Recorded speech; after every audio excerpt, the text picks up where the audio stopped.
I have a bit of a problem. I'm fucking sick. Ill, if you will.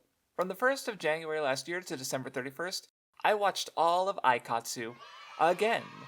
407 episodes with change. If you've seen that many episodes of anime, and none of them were Aikatsu, look, you've been wasting your time. Nope. Wait. I'm sorry. I didn't mean it. Look, my year of Aikatsu microdosing has given me brainworms. Wriggly ones. They keep bullying me. But they like Aikatsu, so who am I to deprive them of this video just because I'm starting to enjoy the searing pain I'm in when I'm watching things that aren't Aikatsu? Or are they? See, Aikatsu is short for idle activities. Things that idols do, ostensibly. Shit, I guess this is a review, a comedic recommendation, or just me being a fucking dummy for 10 minutes? It certainly isn't an analysis video. I did one of those already. Talking about things all analytically is important and valuable, but not necessarily the best at getting across certain elements of something, like comedy. Anyway, if you think Aikatsu is all about idols doing idle things, you'd be correct. Keeping in shape, singing, dancing, these are all true. But what's also true is that idle activities are things idols happen to be doing. Reporting the weather, mecha, swimming, treasure hunting, volleyball. She's really good at game shows. One minute they're vibing on a day off, taking in the sights, not making it to their destination. The next they're on an obstacle course with a 50-meter climb before they have to contend with a really big Aikatsu fan. Okay, that's a lie. These two examples have a sizable amount of episodes in between. But even as I hype up all the goofy parts, cooking, food, what will they think of next? Let it be known that one of the elements I enjoy about the show is that it doesn't. Anything can be Aikatsu. Singing, dancing, YouTube, so I present anything the show does as extraordinary. Sure, there's often the cheeky, but much more often the show just rolls on. The result is that sort of serious humor, but the bar for serious is less, I'm gonna fix that spaghetti prepared by that weird and possibly murderous Italian chef, and more, Hibiki's doing a prank show and made Aine's pet penguin say he wants to go to Antarctica to marry her best friend and idol partner Mio, who's had a 50-episode crush on him, leading to her giving up the offer because she can't abandon her friend Aine and their idol unit, a refusal that drives her to fucking tears. These layers of stupidity I came to love are the dear result of my brain being dialed to on. I don't veg out and simply not think about it. No, motherfucker. I can't switch it off. A curse I wouldn't wish upon my most hated enemy. And it makes Aikatsu all the better for me. I had to look up the numbers Emma was putting out with her pitching, and she broke the official world record fastest pitch by 0.7 kilometers per hour at least, lacrosse diff. Karen's Island has an underbelly containing just a full-ass replica of the school, reached when the contestants fell through a trap door. After surmounting the challenges, they fall down another trap door and land back on the island. I assume she uses all that extra space to store the metric tons of cream she stocks in her artificial volcano. With that level of resources and lack of common sense with money, let's hope she doesn't use her social power and popularity to get into politics. Oh shit. The carnivalization and absurdity of humor even extends to the cast, which is presented in a stateless form from top to bottom regardless of origin. Let's play a name game, shall we? From her name, we can tell that Hoshimiya Ichigo is, that's right, Japanese. Kokone Chris? Yes, also Japanese. Kurabayashi Juri is half Spanish, of course. Futaba Aria? Hanazono Kirara? This one isn't a trick question. She's clearly from New Zealand. You can tell because she's sheep-coded. Sheep. Wait, hold on. Yeah, see? Anyway, to get even more sidetracked, Elsa's favorite food is steak. She eats it all the time.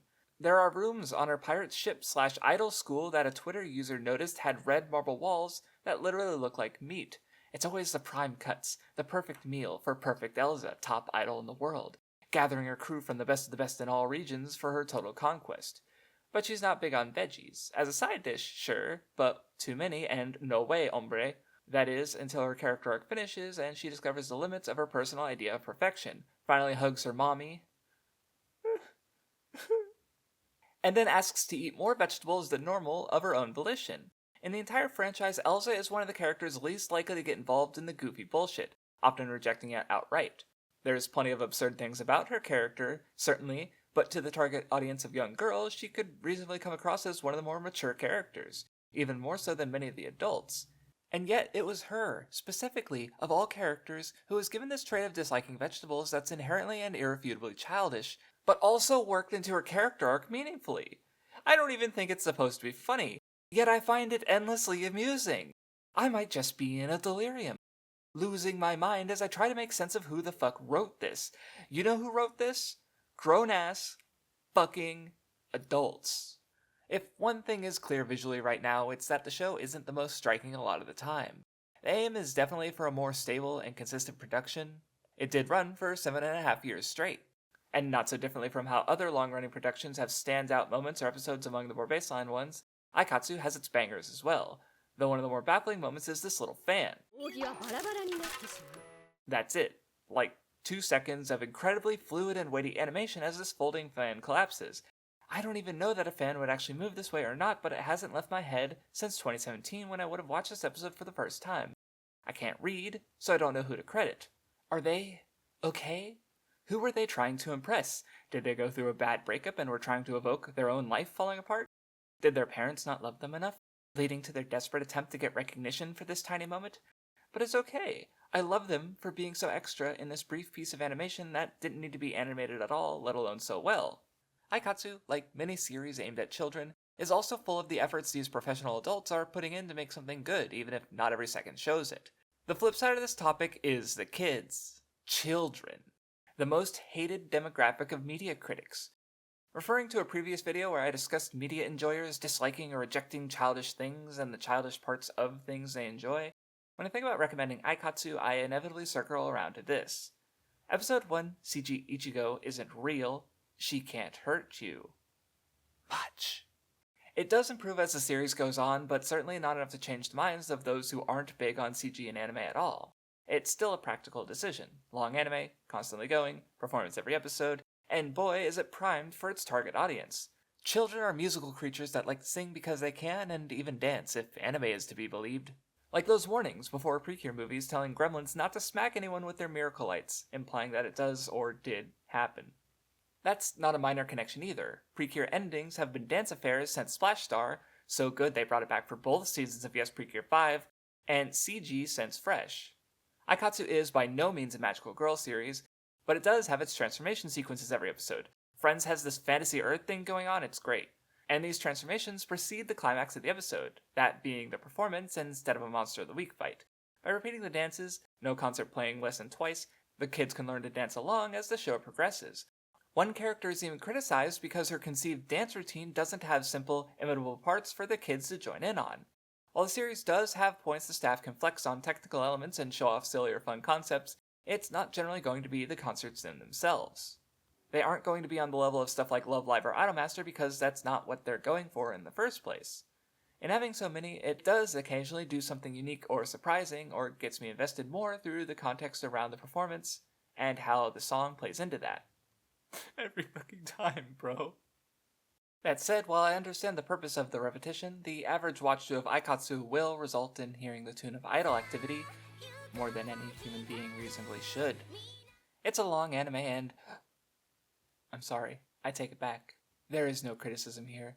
Aikatsu is just the best anime ever. This man has a top hat, and inside the top hat is a hedgehog, with its own top hat. The argument is fucking invalid. It has pretty colors, and yeah, you can just give me a cute girl winking at the screen and... I'm gonna fucking die. Without cute girls to warm my heart, how would I ever survive the harsh Californian winter? Sure, I could try jalapeno peppers, but we haven't been on speaking terms.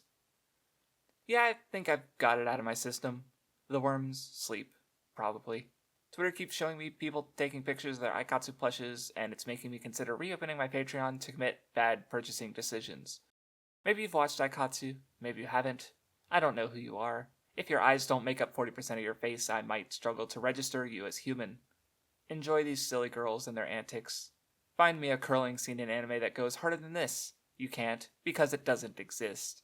Come to love the Aikatsu aphorism, the little dialogues before the next episode preview detailing some often fabricated words of wisdom.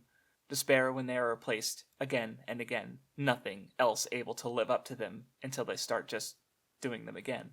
And remember, Ichigo knows you're doing a good job. Aikatsu should not be allowed to exist. And Aikatsu is love. Yeah, I'm ending it like that. Yeah, Aikatsu is love. Yeah.